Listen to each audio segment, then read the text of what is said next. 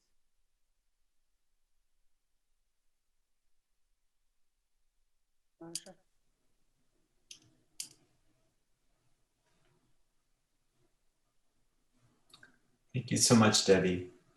And thank you again for coming to our event. And I want to express my gratitude for your words, but also for, I have to say, for the spirit that you have infused this event with. It has been a real honor to know you for this short time. The screening will follow, but after that, we will have a Q&A, as we typically do with the Canadian Film Forum. And as I mentioned, the guest will be Tracy Dear, the filmmaker. Tracy couldn't be here for the introduction, but she did supply a pre-recorded introduction.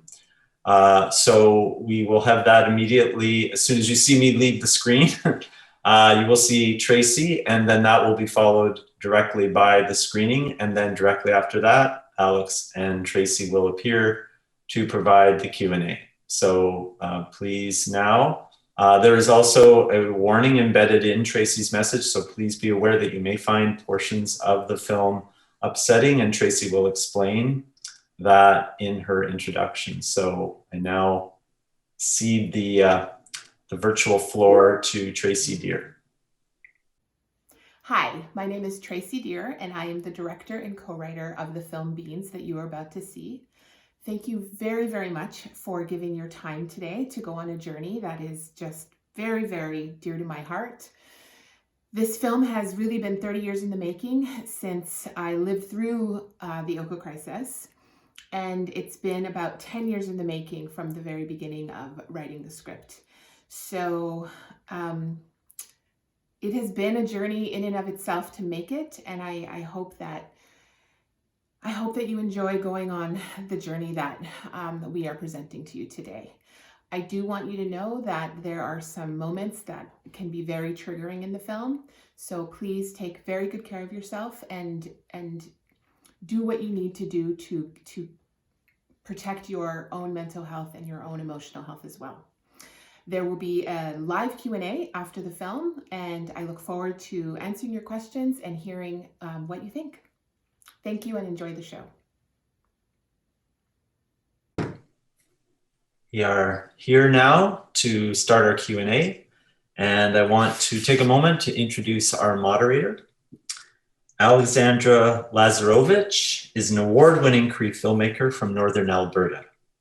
Her short film Fast Horse was honored with the Special Jury Prize for Directing at the 2019 Sundance Film Festival. Her body of work as director and producer includes Lake, Indian Rights for Indian Women, Cree Code Talker Empty Metal, and Inate Se.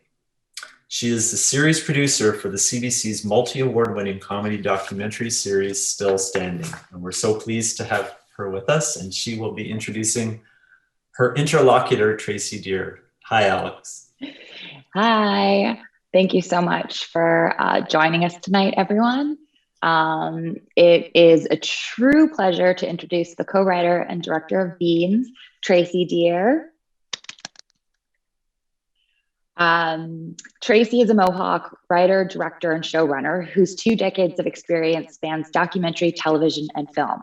Beans, her debut feature, premiered at TIFF 2020 to critical acclaim, garnering Tracy the prestigious TIFF Emerging Talent Award, 2 Canadian Screen Awards, including Best Picture, and title as one of Variety's 10 screenwriters to watch. In television, she helmed the hit dramedy Mohawk Girls as co-creator, co-showrunner, and director. That success propelled Tracy to co-executive produce on the 3rd season of Netflix CBC series Anne with an E, working alongside Emmy winner Moira Wally-Beckett. She proudly serves as Vice President of the Directors Guild of Canada and is on the board of the Academy of the Canadian Cinema and Television. Welcome, Tracy. Thank you. Thank you so much, everyone, for being here. Thank you for watching the film. I'm thrilled to be here. Yeah, thank you for sharing your work. I'll start off with just a couple questions, and then we'll kick it to the audience and get right into the Q&A. You've had an incredibly prolific career filming Mohawk Girls and producing Anne with an E, and you've had a huge impact on the Indigenous film and television community as a whole. And I was wondering, since this was your debut feature film, why it was important for you to share this story and co-write and direct such a personal and really historic story as your first feature film? Yeah, so I never thought that this would be my first. This is really the ultimate passion project. I was 12 years old when I wanted to become a filmmaker, and I was 12 years old when I lived through the Oka crisis. And even back then, I mean, I was writing the horror scripts and doing that with the neighborhood kids. But I did think, you know, one day when I become a filmmaker, I want to tell the story of the Oka crisis from a child's point of view. So it's something that I've been wanting to tell for 30 years. It was 30 years in the making. And the dream originally was to be a fiction filmmaker, but in university, I fell in love with documentary. I was in documentary for a good 10 years. And then I was a 20-something, early 30-something Mohawk woman going through just so many dating shenanigans along with my peers. And that's when Mohawk Girls, the series, came to be. So found my way into television. So it was 20 years before I actually came back to the original dream of directing a movie. And I think those 20 years all helped to get me to the place where I was ready to tell this story. But I never thought it would be my first feature. Now, granted, I have been working for 20 years. So it's not, you say, you know, we say first feature, but I mean, I've been working for 20 years. So yeah, this has always been the project I was most afraid of, and also most desperate to tell as well. You know, it's everything for me stems back to that summer.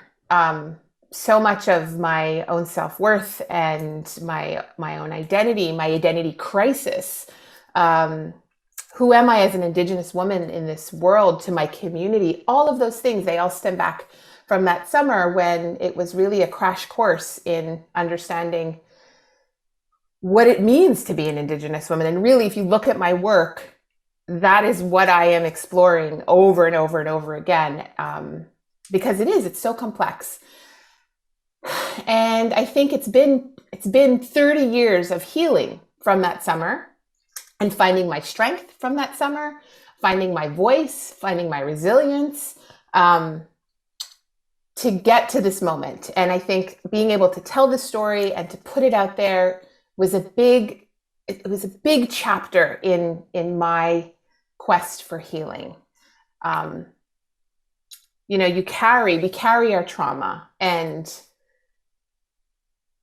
that's really heavy. It's a really heavy thing, and it pushes us in all of these different ways, all of these different directions. And for me to be able to tell this story and really just put it back out into the world, a big part of it for me is to just hand it back to those that I feel are responsible for it. And sorry, I'm so not eloquent. It's been such a long day. It's Canadians. You know, I want to hand this back to Canadians, because it was their armed forces that came and surrounded our community. You know, it was their government officials, and those policies, those actions, that attitude. We know, you and I know, that this is still happening across this country, and that damage is still being done to our young people. So it's not okay. And I want Beans to be this giant sign in the sky that says it is not okay. You have a responsibility. You either get out into the world and do something about it, do your part, or you are responsible for doing this damage to our young people. And I can say it was incredibly damaging. It was incredibly devastating for me. And I consider it a miracle every day that I found my way out of the darkness, and I fought for my dream. And here I am living the dream. And so it's an incredible moment for me to have made this film. Again, as I said, I was so afraid, and it took a very, very long time to get the script to a point where I thought, okay, this is what I want to say. It took 8 years.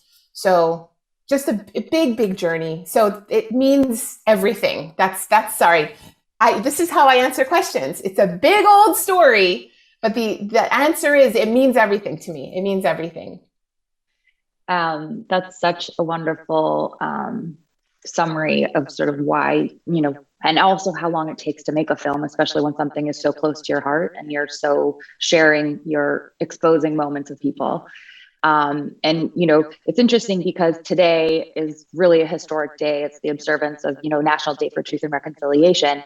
And I think one of the lines in the film that is so, you know, really felt for me was, you know, why aren't you doing anything? And I was listening to the radio today and they were talking to Alanis and she said, you know, she made films to show up as mirrors to Canadians. And I feel like your film does that, is it's this really big mirror to reflect back, you know, the choices that people made, the things that were said.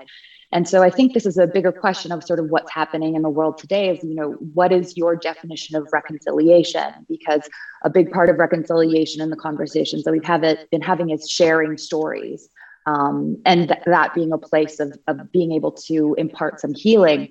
But, you know, what is reconciliation to you in this day and age? And also sort of what can people who are not Native do to make change and help and move forward and heal?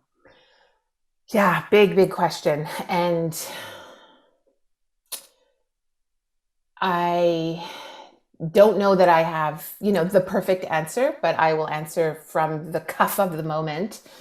You know, at the end of the film, Beans tells her mother, you know, I heard you when you told me that we suffer when people hate us, when people don't understand us. And at the end of the film, she gets her mother's blessing to go to the school out of the community by using that lesson and turning it around by saying, we need friends. We need friends, and I'm going to go out there and make those friends. And to me, it really is. It's all about that bridge building. If we had more friends that summer,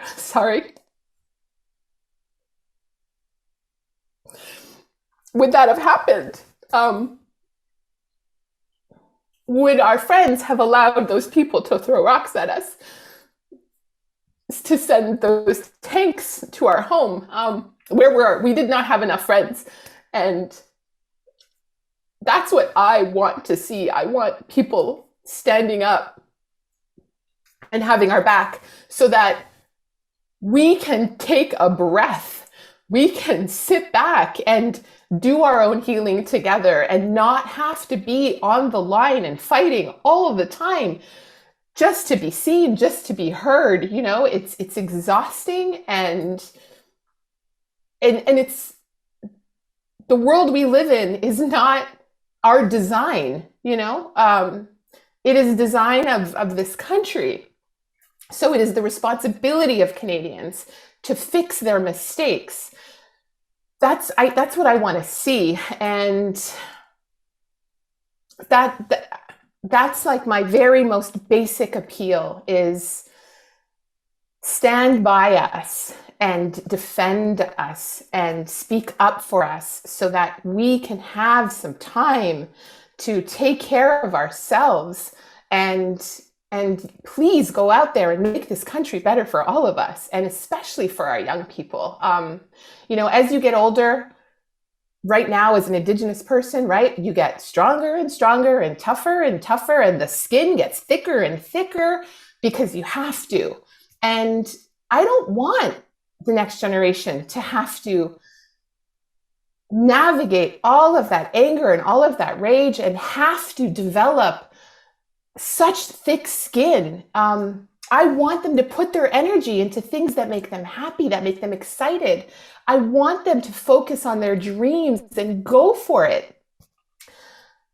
I've been so fortunate to find that path, and it's just such an incredible thing to be fulfilled in that way, and be seen and be heard. I have this platform. I am being seen and heard. Everybody is watching me right now, and so many of us feel silenced and invisible, and that we don't matter in this country, and that needs to change. And that is what I am seeking to do with my work, is to build those bridges and build those allies, and with those stories, inspire them to go out to the world to figure out those small things that they can do. If everyone does what they can in their own realm of influence, oh my God, we change the world. We would change the world. Oh, that's such a touching answer for a big question.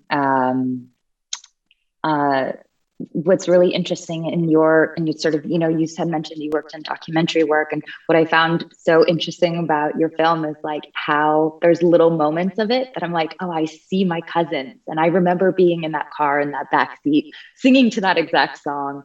And so there was no just seatbelt on. Yeah, no seatbelts on. That's exactly what I was like. Oh my God, it was like the 90s. No one wore a seatbelt. Yeah. And just even the little things that were chosen where, it just felt like I was seeing my family in some spaces. We didn't have the same experience, but I could see my family in it. And the touching moments of the mom even just touching her daughter's hair, like those little tangible, intimate moments were so beautiful, and woven through this really interesting form that you chose to incorporate archival footage of the actual, news footage that existed at the time. So can you tell us a little bit about why you decided to make that creative choice? Because it really does change and frame this story so differently. And I think it's what makes it unique and special, because you've done such a beautiful job at weaving these things together. Thank you. Thank you so much. And I'm thrilled to hear that you saw yourself and your family in there. That is just the biggest compliment. Thank you so much. Yes, 3 reasons why the archival footage is there.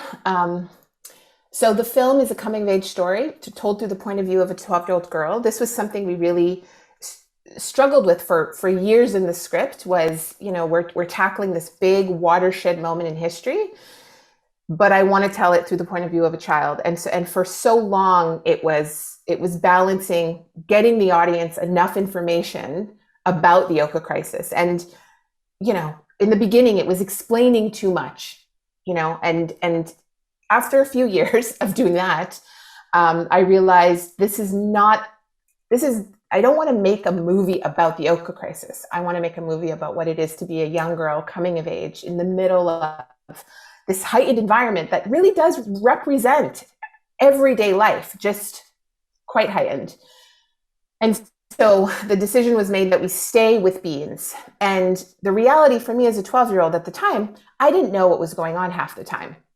Out there in the audience, if you have any questions for Tracy, please feel free to put them in the chat, and I can relay them to her when she joins us again. So if you have any questions, there are no silly questions there. If you have anything, please chime in, and we'll wait for Tracy to rejoin us. And I hope you all enjoyed the film. It's pretty spectacular to be able to watch and share on this day, and with everything that's sort of happening in Canada right now. So thank you. Sorry, I didn't want to leave it. Oh, there we go. Tracy, you're back. Oh, you're muted, Tracy. Zoom technical difficulties. Oh, so sorry. To the best of us. You just sort of got cut off just as you started answering the question about just the choice for why the archival footage. Okay, so you didn't get any of my answer. Yeah, we got a portion of it. So because I was like blah blah blah blah blah. Okay, okay. So I'm gonna summarize quicker this time. Yeah. So 3 reasons. The film, I really wanted it to be from a child's perspective, and the reality of when I was 12 is I didn't always know everything that was going on. So if I wanted us to stay in that perspective. However, I think the audience does need a certain amount of context in relation to the Oka crisis. They need enough to know what is going on with beans. So those 4 pillars gave me the opportunity to give just enough context for you to know what was going on. But in no way was I looking to explain the Oka crisis. There's plenty of resources out there to pursue after the film if you want to know more. The second reason, very important reason, is we recreated some very ugly moments in history. All of those big racially ugly, violent moments in the film are all very much pulled from real events that happened. And I think in those moments, I think people get very uncomfortable, and I think it's really natural when you're uncomfortable to find a way out. It's a defense mechanism, right? So I didn't want people to be able to say, oh, I'm sure that didn't happen. Oh, I bet this is fictionalized. Or worse yet, oh, she's doing a hit job on white people. Oh God,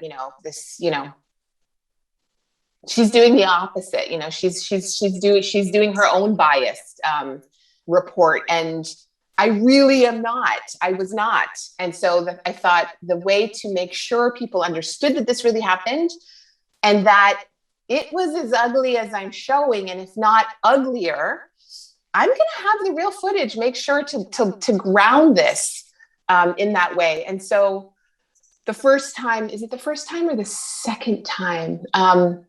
When we see the family get denied food in that small grocery store, and then we go to the archival footage and we land exactly in that same moment, but yet it's real archival footage. For me, that was the way of connecting the two to say, this really did happen. And then, there's moments where there are people that said things that they were so ugly that if I had fictionalized those lines and put them in the film, I think people would have tuned out and said, okay, now she's crazy. Like, there's no way it was that bad. Nobody's that evil, right? I mean, and so there's moments in the film where I have those archival moments, and there's that one guy who's asked, do you care if they die? And he says, I don't care if they die.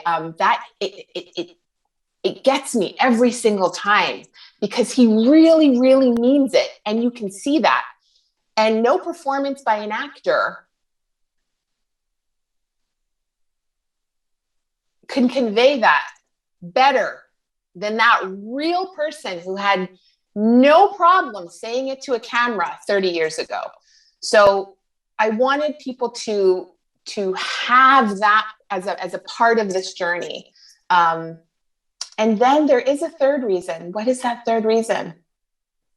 I always have three reasons. Alex, if it comes back to me, I'm going to let you know. Those are two really good reasons, though. They're even just with those two reasons, I would have still done it. But there's a third reason. If you remember by the time, it's all good. Okay. We can circle back. So there's a question from Jessica here, and she says, your mother came across as a strong and beautiful force in your film. Is that how she sees herself in that time period? And, does the character we see on screen reflect how you see your mom? So the question of how if she feels that that's a proper reflection of her, I can't answer for her. So I don't know, but I will ask her when I see her. But that is definitely a reflection of who my mom is to me, but also who my aunties are. So that mom character, that Lily, is really, she's there to honor all the women who have raised me, but very much my mother. So strong, so full of grace, so full of love. And still to this day, I mean, my mother is this force that is a role model to me. And I wouldn't be here without her, and that same type of fierceness that you saw in the film. Ever since I was a little girl, my mom has always told me again and again and again that I can do anything I set my mind to and not to let anyone get in my way. And it's so important that she said that to me over and over and over again, because the other messaging you hear as an Indigenous person is the exact opposite. And that gets in, that wear and tears at you. And the only thing that allowed me to hang on to my dream and keep fighting was because my mom said I could do this, and my mom is always right. So yeah, I'm so grateful to her, and I'm thrilled that you see the strength in that character. Yeah. So it really is an homage to my mom and my aunties. I love that. Another question from the audience, Jillian. She asks, I'm really curious about how it was directing Bean's scenes when she was by herself. I found it really beautiful how it seemed she had the weight of the world on her shoulders while also keeping a lot of humor and joy. How did you strike that tone when you were working with your actor? Wow, good question. I don't think I've been asked this question. So one, she's incredible. She's so incredible is sort of the first thing that has to be said full on. You know, for me and for Gail and Dio, Beans, you know, I mean, we are all those things, right? And especially at that age, I think we are all carrying the weight of the world, and what that weight is made up of is different for everyone. But oh my God, it's so hard to be a teenager. And she is a teenager, you know, so she wasn't a 19-year-old playing a 12-year-old. She was 13 years old when we filmed that. So she understood all the layers to the character. And I'm still very much connected to little Tracy and that 12-year-old girl with those big dreams and that crushing summer. I'm still very, very tied to her. So I knew what I was looking for, and life really is about that dark and that light and being thrown about in it and finding your way out to be pulled back in. And so I do seek to sort of paint that full picture of what our lives are like in all the work that I do. So it's what I'm looking for as a director when you're watching the little screen and you're watching those moments. You know, she's going through something hard, but there's still that sparkle in the eye. You know, it's you're watching for all of that, and then the collaborative process with her was so fantastic, so fun. The trust that she had in me was incredible. So that she was just really open, you know, open. I talk about this all the time, how the courage that this young woman had to just really be vulnerable and open and willing to try different things and connect within herself, what that would mean to her, and bringing that to the character. It was incredible. It was just incredible. And I don't know if I answered your question, but it's what it's what you seek to do as a director, is to get to all of those layers. But you need an incredibly talented actor to make that happen. So it was something we did together, and I'm so grateful to this young woman. Yeah, as they say in film and television, working with children and animals can be the most difficult experience, but you pulled it off so beautifully, and it's such a success to your directing chops and to the talent that the actors in the film. We have a question from Alexander, and he's new to Canada and he had never heard of this before. And I'm very glad to have been given the opportunity to watch this. And he said, are there any books I can buy to learn about this? And, you know, there have been lots of books written about the Oka crisis, but are there any specific books that really, I think, offer what this film does is the sort of Mohawk experience of this, rather than sort of the other white narrative that for the story? Right. So unfortunately, I don't have books to recommend at this moment. So I have been obsessed with the Oka crisis ever since I lived it. And so, you know, people have asked me, what kind of research did you do, you know, in the creation of this? And it's really been 30 years of of reading everything that's out there, watching everything that's out there. My first two documentaries also had moments that dealt with the Oka crisis. So I've watched all of the archives that exist 3 times over now for those 2 films and now this film, and processing all of this, and therapy as well. So it's really been a lifetime of learning and processing. And so I haven't read any books recently. And that's why unfortunately, I don't have a recommendation, but there are a number of them out there. And as Alex has pointed out, I would definitely look to see if it may not be a Mohawk author, but an Indigenous author who would be looking at these events through a completely different lens. And then, of course, there's incredible documentaries out there by Alanisa Bomsuin, who did a series of 4 different documentaries at the time. She was embedded at that time, and she was the only one telling our side of the story. And I know as a young 20-something, when I saw her first film in university, one, to see our side represented was just sort of mind-blowing. But to see this Indigenous woman out there fighting to make sure that it was documented, that the truth was documented, was so inspiring as well. So I would say go there first. And then of course, I mean, I love books too. So we have just 1 or 2 more questions and then we'll wrap up. But Mohammed said, how do you as a filmmaker, as well as an individual, see the knowledge transfer going from generation to generation with respect to your film's subject matter and with respect to the film as a medium to tell critical historical stories and memories? Okay, you're gonna have to, I can repeat it, yes. How do you as a filmmaker, as well as an individual, see the knowledge of transfer from going from generation to generation with respect to your film's subject matter and the medium to tell critical stories or memories? Okay, so I'm not sure I understand the question completely, but I'm going to give an answer on what I think the question is. So it's Mohammed, is that right? Yes. So in university, I studied, I'm a film studies major. So my education was looking at film history from zero all the way up. So really it's about 100 years of film history that I studied. And part of that study revealed how invisible we as Indigenous people, as Indigenous creators, were within the history of film. And when we did exist, the portrayal was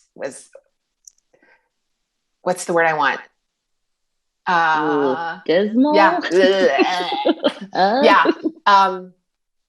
Derogatory, stereotypical, one-dimensional, demeaning. And so these are the images that we would have grown up watching. The few times that we would see our people represented, this is what we have reflected back on us. And so that has changed very, very recently. So it's been about a 20-year renaissance that we've been going through at this moment in regards to the visual image. And I would really point to APTN as the starting point of that. That's the Aboriginal People's Television Network.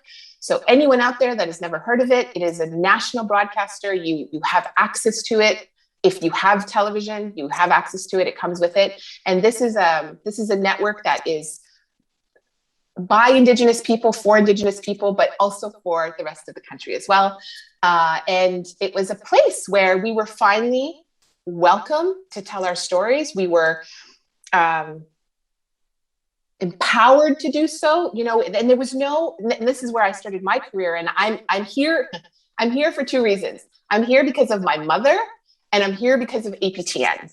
APTN, it was such a crucial force in me developing my voice so that I could be here now with this film. And there was no convincing them on why our stories mattered. There was no trying to explain to them what it was about. you know, you had an idea and you were passionate about it. They got it and they said, great, go, we want to see that.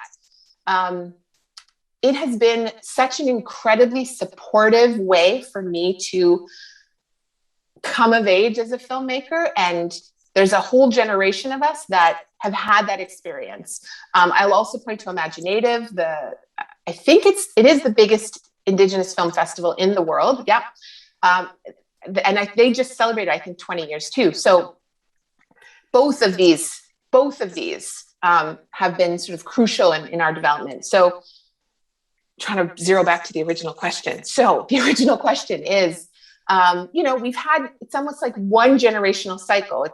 It's 20 years now we've been at it, and you see right now where we are, and we're everywhere, and we're not going anywhere. And so what that is now going to do for the next generation coming up, it's a whole different ball game, and it's exciting. It's super exciting. You know, we've busted down a bunch of doors, and I'm so proud to have been a part of that.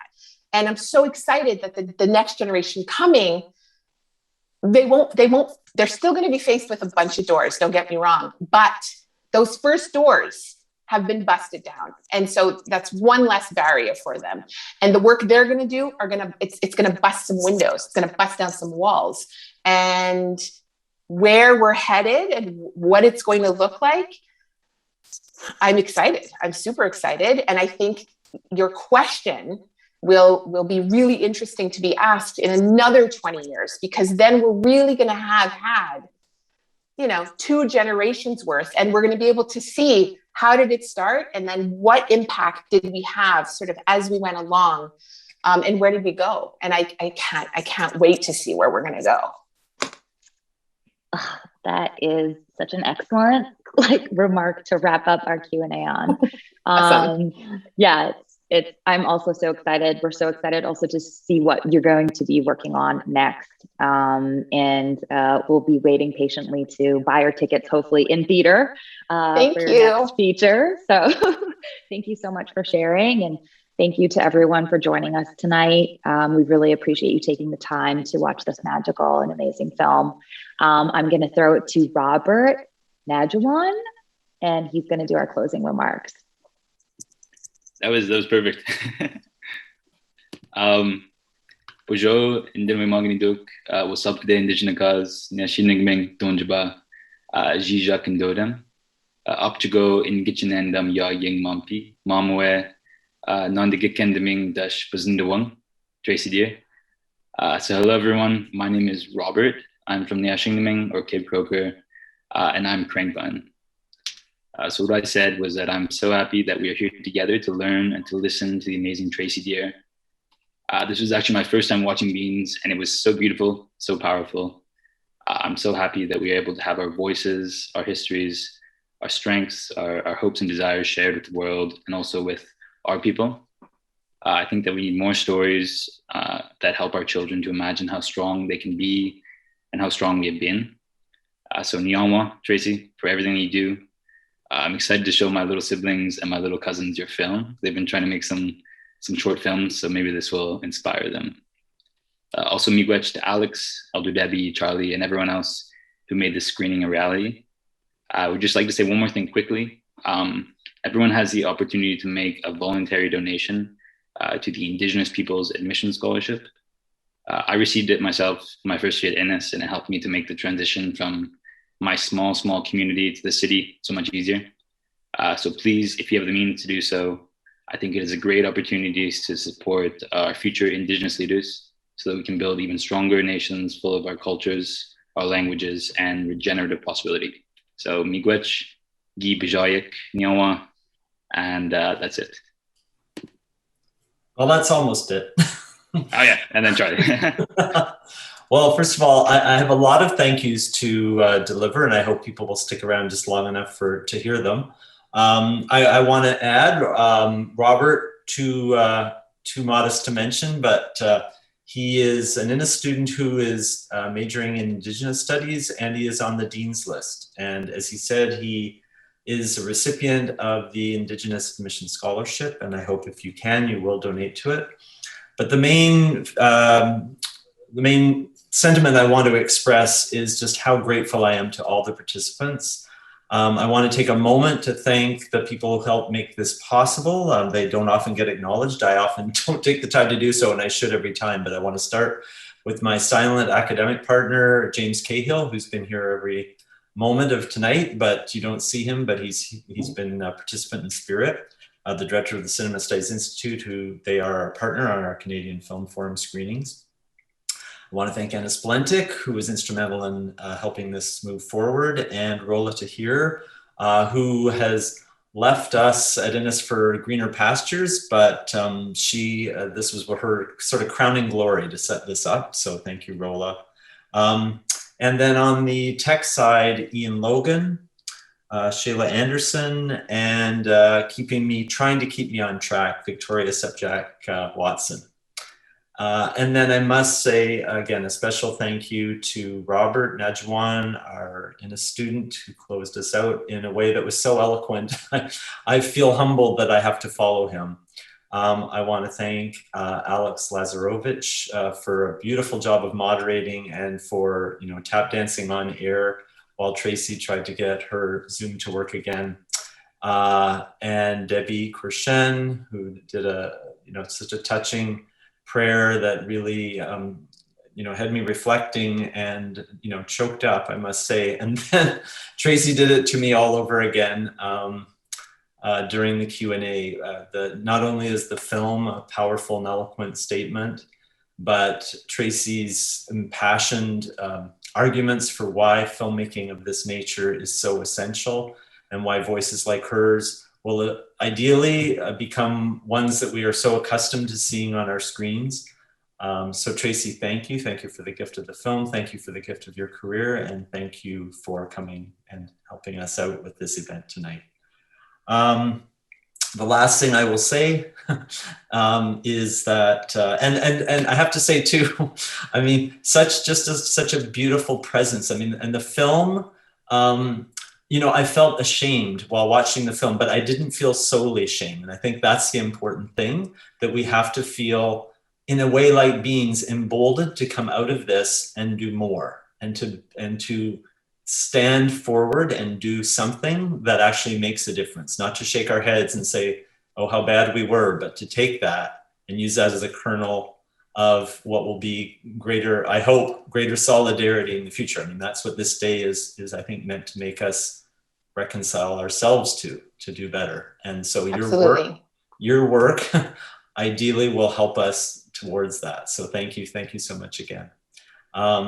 And then finally, I just want to say we have a couple of events coming up. David Miller will be giving the Harold Innis Lecture this year. The title will be While Nations Talk, Cities Act. That will be on November 16th at 7.